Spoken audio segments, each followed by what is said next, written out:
बिस्मिल्लाहिर्रहमानिर्रहीम। अस्सलामु अलैकुम नाज़रीन, इस वक्त मुसलमानों के नज़दीक दुनिया का मुक़द्दस तरीन मकाम खाना काबा है।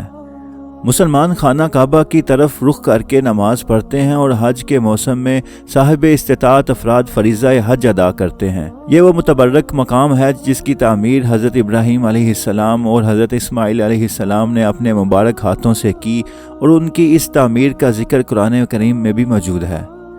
आयत करीमा है कि जब इब्राहीम अलैहिस्सलाम व इस्माईल अलैहिस्सलाम बैतुल्लाह की दीवारें उठा रहे थे तो उन्होंने दुआ मांगी कि या अल्लाह हमारी नेकी कबूल फरमा, बेशक तू सुनने वाला और देखने वाला है। नाज़रीन, इस मुतबर्रक मकाम से जुड़ी हर चीज़ कीमती है।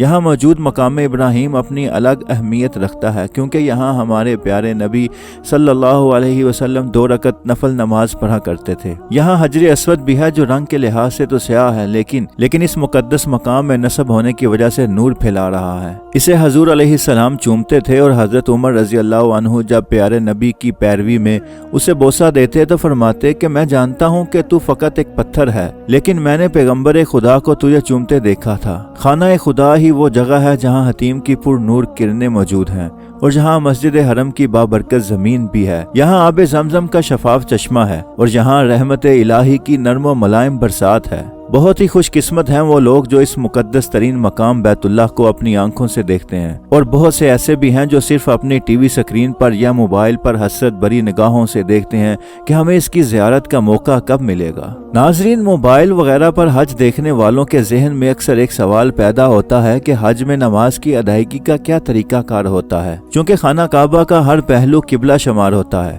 और जो शख्स जिधर से खाना काबा की तरफ अपना रुख करे उसकी नमाज अदा हो जाती है। लेकिन ये सवाल फिर भी रहता है कि जब जमात की नमाज हो और इमाम एक तरफ खड़ा होकर किबला रू हो जाए तो ऐन मुमकिन है कि मुक्तदी हजरात दायरे की सूरत में इमाम के पीछे खड़े हो जाएं और यूं बाज़ सफ़ें ऐसी तश्कील पाएंगी कि उनमें मौजूद अफराद का रुख इमाम साहब के रुख की तरफ हो जाएगा।